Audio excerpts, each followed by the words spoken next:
I am a retired private investigator turned real crime blogger. I have been receiving anonymous manuscripts in the mail detailing heinous acts of appalling psychopathy. For reasons concerning my work in this situation, I don't want to give you my true identity. You can refer to me as Mr. S. I started in my early years as a detective. Not to toot my own horn, but I was highly effective at my job. And before too long, I started taking much higher paying jobs as a freelance private investigator. Over the years, I solved several high-profile cold murder cases. Unfortunately, in a work-related attack, I was seriously injured and retired from my job as a PI about 5 years ago. Since then, I have started a well-known real crime blog and podcast. Recently, I started to receive the handwritten manuscripts from an anonymous source in the mail detailing heinous acts of dark psychopathy. No return address. On the outside of on the second envelope, there was the following note. My work is an art that has gone unnoticed for too long. Although few would understand, it is time that my art is presented to the world. Below is the second manuscript that I received. This one's titled University. If you haven't listened to the first manuscript, you can listen to that one right in the box below. Be warned, I believe what you're about to hear is the journal of a psychopath. I was in my sophomore year at the university. The past 2 years had gone exactly as planned. My status as a foster child ensured that my tuition would be covered.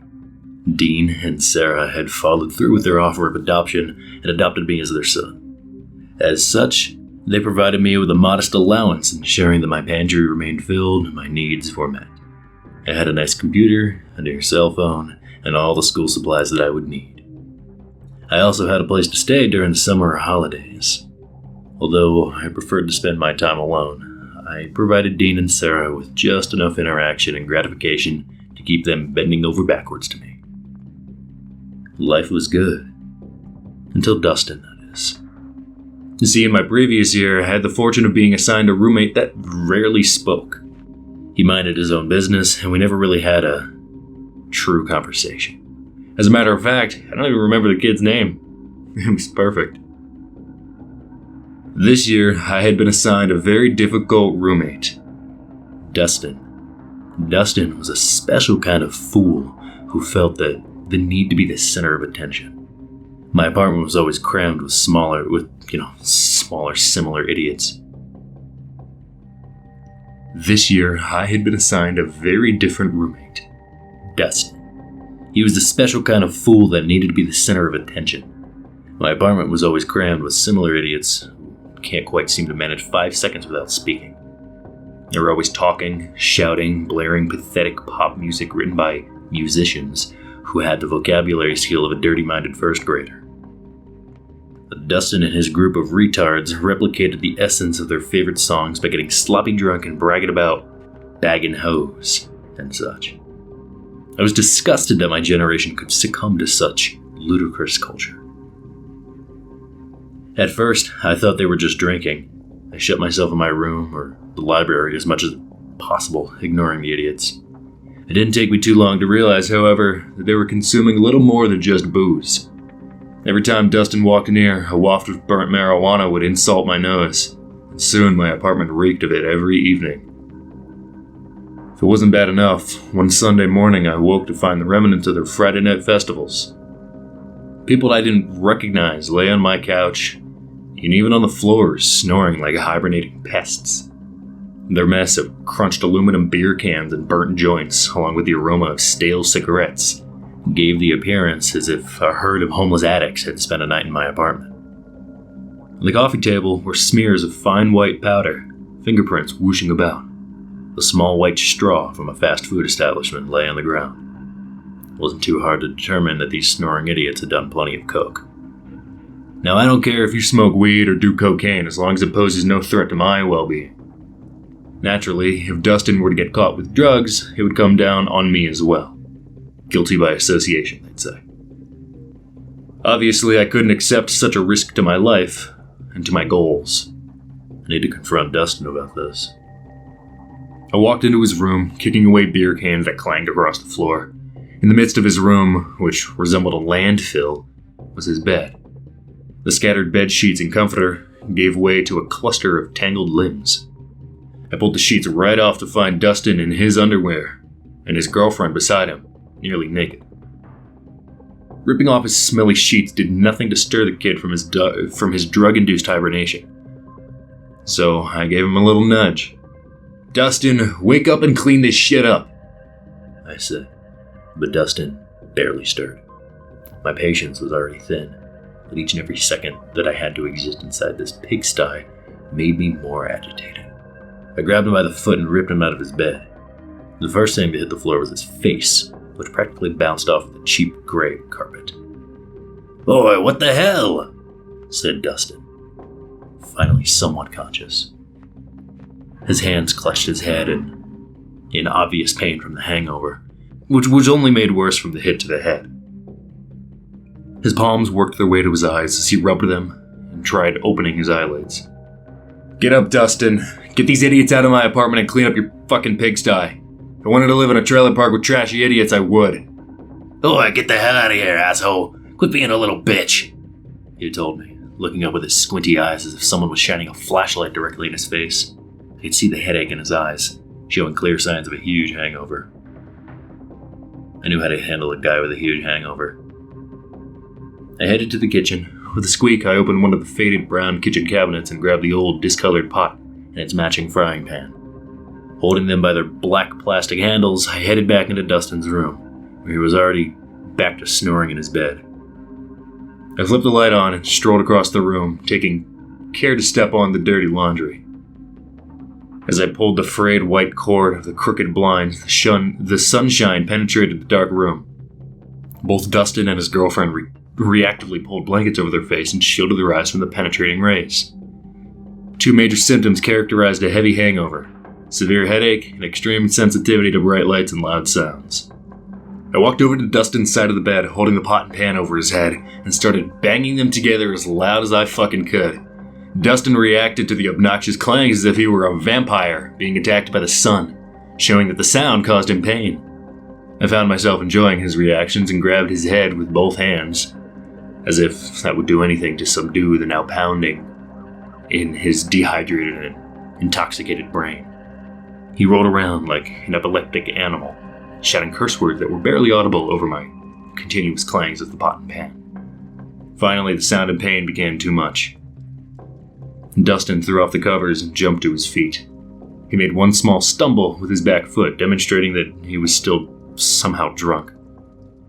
He behaved like a wounded animal, with one goal: make the pain stop. The inevitable physical violence now came from Dustin, as he threw a joke of a punch at me. I smacked his hand away with the pan. Dustin swore in pain as his knuckles collided with the metal, resulting in a dull clang. He didn't learn the lesson the first time, so he threw a second punch at me with the same result. This time he lost his balance and fell over his drunk self, his face landing on his bleeding knuckles. I once again started to clang the pots and pans over his head, only angering him further. As he tried to scramble back to his feet, I kicked him with a push kick, knocking him backwards into his cheap black nightstand. Now I knew Dustin was a wannabe gangster, but even with that, I wouldn't expect what he would do next. Dustin quickly rose back to his feet and opened the sliding drawer of his nightstand, from which he pulled out a compact-sized pistol and pointed it directly at my head. Needless to say, I stopped clanging the pot and pan immediately. Dustin stood there, his face bright red from anger and pain, holding the gun in his shaky hand with his finger on the trigger. There was no doubt in my mind that this kid was as irresponsible as Dustin would keep a gun chambered. So I knew that a trigger pull would mean a bullet in my head. We stood there in silence for a moment as I stared into the silver circle of the barrel, surrounded by the matte black slide. Dustin's expression softened some as he realized the gravity of the situation. A fool like him wouldn't be able to pull off a clean murder.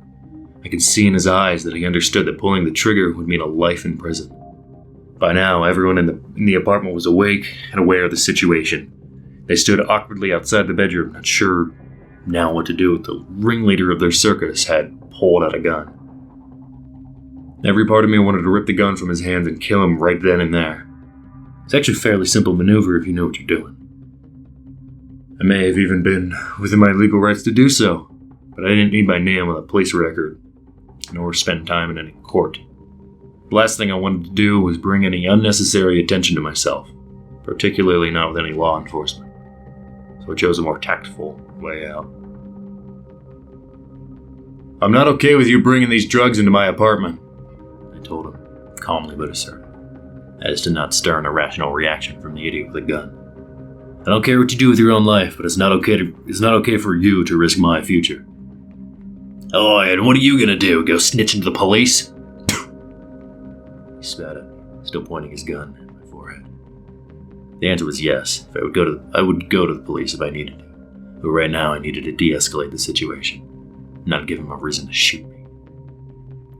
"No," I told him, remaining calm. "As long as you keep the drugs out of my apartment, I'll never speak of this again." "Well, guess what? You don't get to tell me what to do, bitch. If you go snitching on me, I'll make sure to tell them that you're a part of this operation," Dustin said, gesturing with his gun hand. I couldn't help but notice the way that he had to act tough in front of his friends. It was almost comical to see that happening. "Matter of fact, I already have drugs hidden somewhere in your stuff to make sure that if I go down, you do too." I didn't really believe Dustin had the intelligence nor the foresight to hide drugs away just in case, but I couldn't be certain. In the meantime, I had to let Dustin believe that he won. "All right, Dustin," I said, making sure to look scared. That's what he wants, to think people fear him. "I promise, I won't say a word. You win, Dustin." "Good," he said, finally removing his finger from the trigger. Instead of lowering the gun, however, he hit me with it. I felt the cold, hard metal of the gun slam into my face, to the left side of my eye. I fell to the ground, allowing Dustin to feel superior in the moment. It took everything I had to hide my anger and keep my scared expression on, but I managed. "Next time I'll kill you," Dustin said before telling me to get the fuck out. I retreated to my room, locking the door behind me. As I held a paper towel to my bleeding face, I couldn't help but smile in excitement. It had been far too long since I had a legitimate reason, an excuse, if you will, to feel that rush and excitement from 2 long years ago. Little did Dustin understand the war that he just started. I wouldn't allow a simple-minded fool to risk my future with his drugs. He most definitely didn't understand that he couldn't win. I always win. I kept to myself, mostly in my room, for the remainder of the weekend. It seemed that the events of Saturday morning had at least put the clowns off enough that they took their Saturday night substance circus elsewhere. Meanwhile, I thought back to that brief conversation with Dustin. There was one particular statement that he made that stood out. "I'll make sure to tell them that you're a part of this operation," is what he told me. Operation was the one word that gave it all away. This told me that he wasn't just an idiot on drugs. No. He was the dealer. While I admired entrepreneurship, no matter how stupid, I couldn't let his operation tarnish my future. I knew it. Monday morning, I left my apartment for class at the normal time. Instead of going to class, however, I waited for Dustin to leave from a stone park bench across the road. We had class at the same time, but he was almost always late getting out of bed and undoubtedly showed up to class late. Finally, about 15 minutes after class should have begun, I watched his greasy brown head walk away from our apartment building. This meant that I had several hours before he got home. I re-entered my apartment, where I went to the bathroom and retrieved my pair of teal latex cleaning gloves. The very same ones that I wore when I killed Brian. I put those on carefully, ensuring that I didn't touch the hands nor the fingers of the gloves. After wiggling my fingers into their respective positions, I was ready to investigate.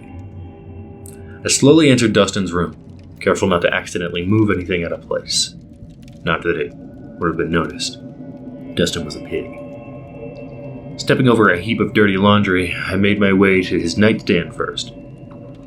As I softly pulled on the faded gold knob, the squeaky drawer slid out, revealing his gun.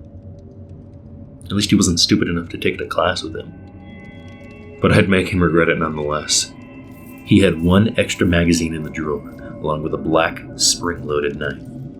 Also in the drawer was a picture of him and his girlfriend. I guess even wannabe gangsters have a soft spot. I think I'm one of the few lucky people who didn't have a soft spot. Soft spots are weak spots. Next, I made my way around his unkempt bed to the closet, which had one of those sliding doors that was already open, revealing haphazardly hung clothing. I could see in the corner a stack of shoeboxes lay, covered by a few jackets and hoodies in a feeble attempt to appear discreet. I knew that those boxes had probably been what I've been looking for. I carefully moved the smelly jackets out of the way, taking note of the exact order in which the jackets were placed. Inside the top orange shoebox was just some paper, nothing important to me. In the second box, I found a multicolored glass pipe atop 3 large bags of marijuana. Quite a bit if you ask me, but I'm no expert. I set the weed box aside and opened up the third box. Jackpot. In this box, I found a large bag of white powder. The bag was marked B, undoubtedly referring to below, the street name for cocaine. This seemed like an awful lot of cocaine. It wouldn't take an expert to realize that this bag had to be worth thousands alone.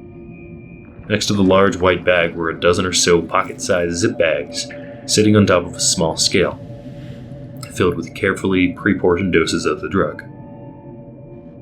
This confirmed the suspicion that I had ever since Dustin accidentally used the word operation. Dustin was clearly selling. By the looks of it, Dustin was dealing quite a bit of marijuana and coke. This was something that I definitely couldn't be okay with in my apartment. I moved the large bag to the side to find what else might be lurking. Underneath the cocaine was a transparent zipped-up bag of some small white tablet-shaped pills, probably 40 or 50 in count, labeled. The bag was labeled CPT Cody with a Sharpie. The tablets had the letter M on one side, and the number 30 embedded on the other. I didn't know what these were, as I've never been savvy with drugs, but I would definitely do research to figure it out. For now, I had everything that I needed to make a tentative plan. After putting everything back precisely how I found it, I left. I went to the library and searched through dozens of thick hardcover books, sifting through pages still stained with highlighter and crusty coffee spills from previous students. Sure, a simple internet search would have been easier, but I couldn't risk any chance of being traced. After hours of straining my eyes on the tiny print from the textbook, indices, I found what I was looking for. I knew Dustin was getting involved with some serious drugs when I found the cocaine. This information showed an even darker truth. The M30 pills are prescription oxycodone opiates, but the name Captain Cody revealed that these pills are something else entirely. Thanks to a criminal justice and drug enforcement textbook, I found that the small unidentified tablets that I had were not oxycodone, but fentanyl, a synthetic opioid over 50 times stronger than morphine. According to this textbook, it's common for dealers to mask them as oxycodone. For one reason or another, the lethal dose of fentanyl is only 2-3 milligrams. A smile crept across my face from the quiet corner of the huge library. It's time to try something new. I had a plan. I spent the next week going about business as usual, staying quietly out of Dustin's way, but watching intently. Every day after class, Dustin would come to the apartment and disappear into his room a few short minutes before re-emerging with his dirty forest green backpack. He would return anywhere between 90 minutes to 2 hours later, disappearing into his room. It wasn't hard to tell that this time frame was when Dustin was doing his deliveries. His weird girlfriend would now show up while he was gone. Apparently, he gave her a key. I wondered, though, if Dustin knew that she was sneaking into his stash. As soon as she got into the apartment, she would duck inside his room for a few minutes and come back out to get a soda. Almost every time I noticed a smear of white under her left nostril. Although she was a cokehead, at least she was smart enough to use Dustin to get what she wanted. Wednesday night would be the night. The night to finally put my problems behind me. Again, I skipped out on my morning class. The class was humanities, the single most drab class one could take.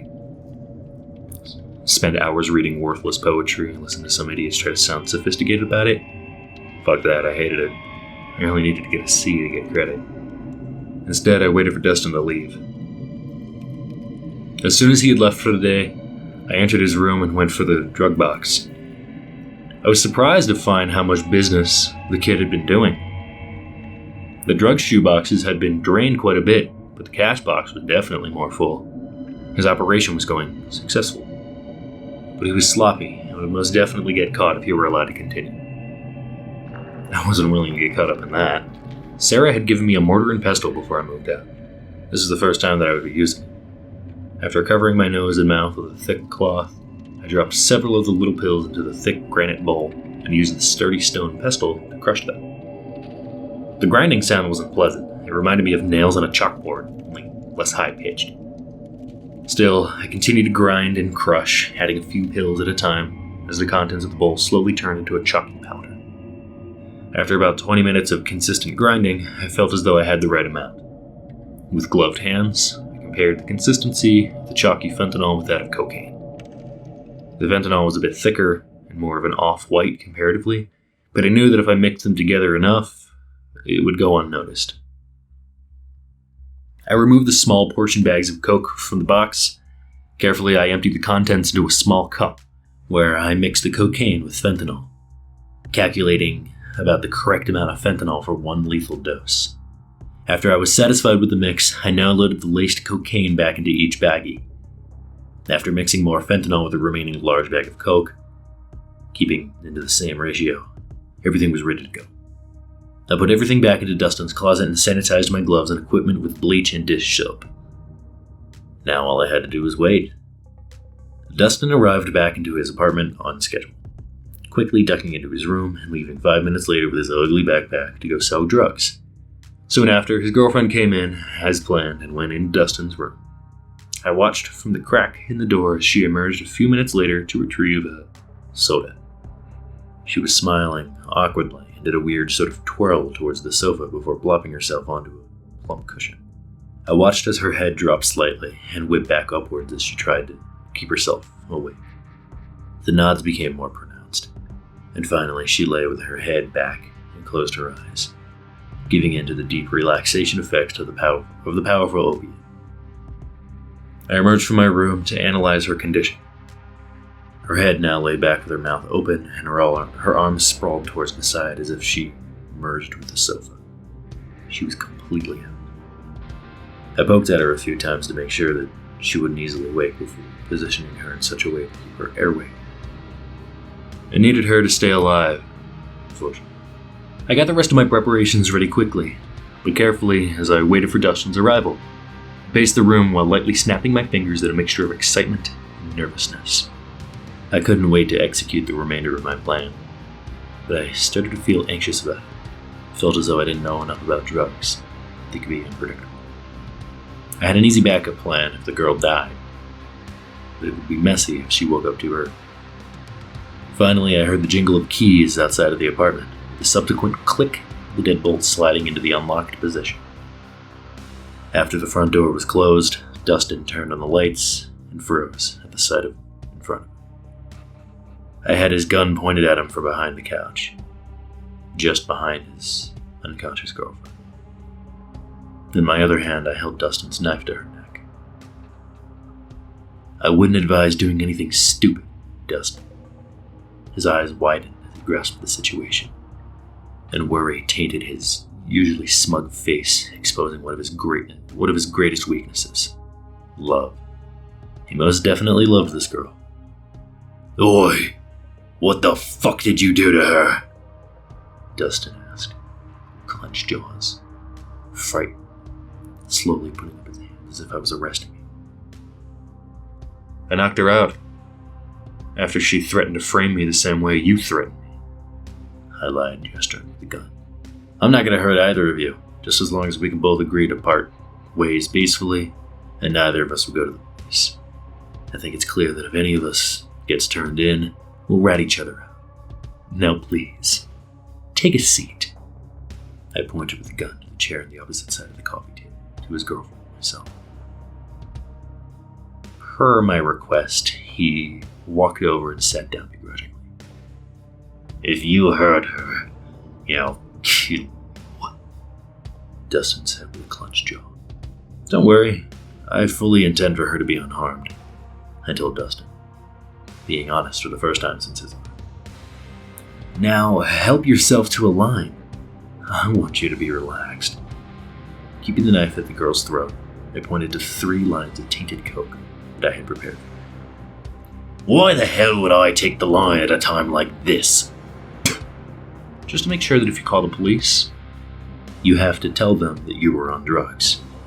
I'm trying to draw a truce, Dustin, so no one gets screwed. Dustin grabbed the rolled up bill that I had prepared and leaned over the first line. With his nose over the free nostril, he snorted. The white powder sucked through the dollar bill straw like a vacuum sucking up flour. He took a deep breath, looking more relaxed, and looked back up at me. I'm gonna need you to tell me what drugs you hid in my room and where. Dustin comprehended the demand, revealing that he had indeed hidden drugs somewhere in my stuff. I was impressed he was smart enough to actually have done that. Oh, I taped weed in your floor vent. Dustin decided to tell me the truth. Excellent. Thank you for telling me, I told Dustin with a gentle smile. Now please, take another line so we can talk about what's going to happen. I smiled as Dustin bent over to snort the second line. The first line had only been a small amount of fentanyl. The second line was half cocaine and half fentanyl. There was just over a lethal dose, by my calculations. Dustin closed his eyes and shook his head after snorting the second line. I'm not sure how much resistance he had to the drug, but it seemed to hit him hard. All right. Now here's the plan, I said, keeping Dustin's mind distracted from the drug. All right, now here's the plan, I said, keeping Dustin's mind distracted from the drug.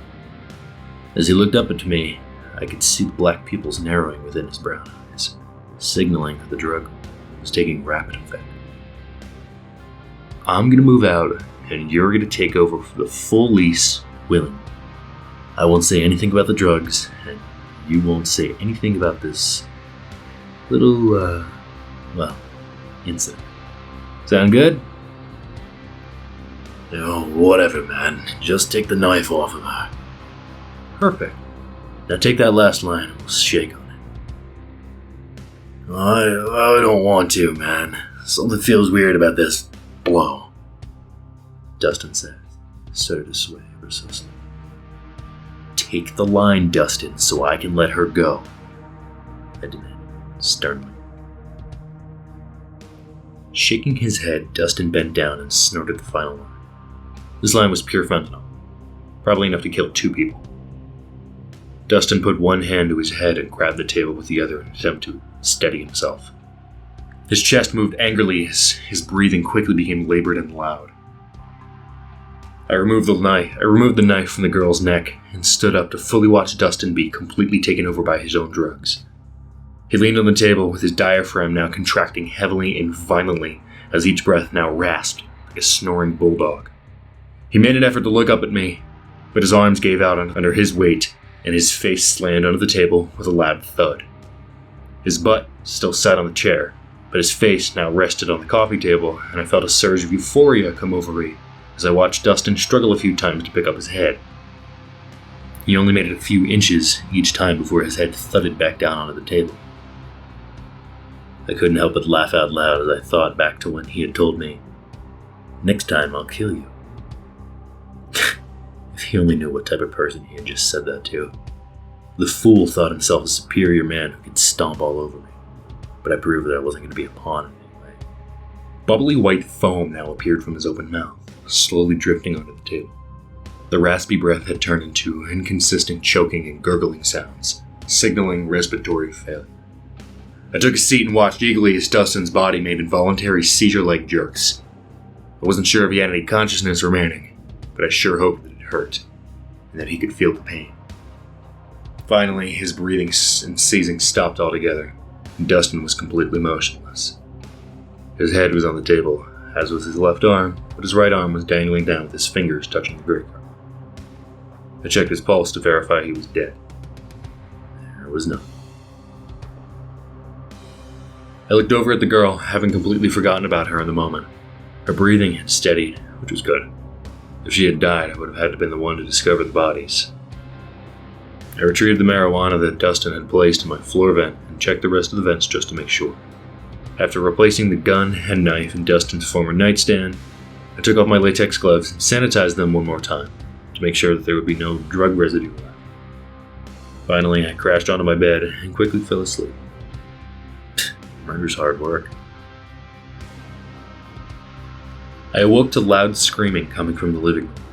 Dustin's girlfriend had finally woken up. I had checked the clock to see that it was now 12:23 a.m., which means that Dustin had been dead for hours now. I took one deep breath before bursting out of the room to appear as if I was panicking. I saw Dustin's girlfriend leaning over him trying to shake him awake, begging him through her obnoxious sobbing. "Oh my God! What happened?" I said loudly, acting shocked and scared. I don't know. I think he took too much," she said, sobbing. I'm sure at this point she knew deep down that he was long dead, but perhaps in denial. I couldn't imagine that his body was still warm. Did you call 911? I asked her, trying my best to remain panic-stricken. She shook her head as tears streamed down her face. I realized she was in no state to call, so I figured I would have to. 911, what's your emergency? Please help! I think my roommate overdosed or something. He's not moving! I half yelled on the phone, acting as though I was terrified and surprised. I gave the operator the address. After ensuring that help was on the way, she asked me to check for vitals. I went along with the situation in character of a young, scared man, and looked for a pulse, pretending like I was hoping to find one. Dustin was cold, obviously dead. The stiff muscles in his neck told me that rigor mortis had already started. Dustin's girlfriend now sat on his side, clutching his cold, dead hand, trying to grasp that her lover was dead. I couldn't understand why she was so shaken up. What did she expect? A happily ever after with 3 cute kids and a white picket fence? Nonetheless, I gently pulled her away from the body as the first responders arrived. The girl who I had never even talked to pulled me into an unexpected embrace, burying her face into my shoulder. I hated every disgusting second of her crying on me, but I fought off my impulse to push her away. I needed to act like a normal person who had just found a dead body. The paramedics hadn't even tried to revive him. He was far too dead for that. I gave my statement to the police, making sure to appear as though I had been badly shaken up by the event. I admitted that I had witnessed drugs being used by Dustin and his girlfriend, and told the story of how, when I confronted Dustin about this, he pointed a loaded gun on me. I even let fake tears escape as I told the police how scared I was that Dustin was gonna kill me if I had reported him. In distress, Dustin's girlfriend, ironically her name was Sarah, completely backed my story as she was there when the gun was pulled. She was obviously unconscious while I forced Dustin to overdose, so she thought he did it to himself. She spilled the beans about the drug use as well as the drug dealing. She admitted to everything, completely incriminating herself and her friends. The investigation didn't last long, but over the next few days, 5 more students had fentanyl overdoses after buying some of Dustin's coke. But unfortunately, only 2 of them were fatal. The blame for deaths went straight to Dustin. It was determined that he had been the one to lace the cocaine with fentanyl in order to have the best product on campus. In some deep reflection to my previous murder, I had made some notes. Killing Dustin with the drugs was ultimately much cleaner, with far less forensics issues to worry about.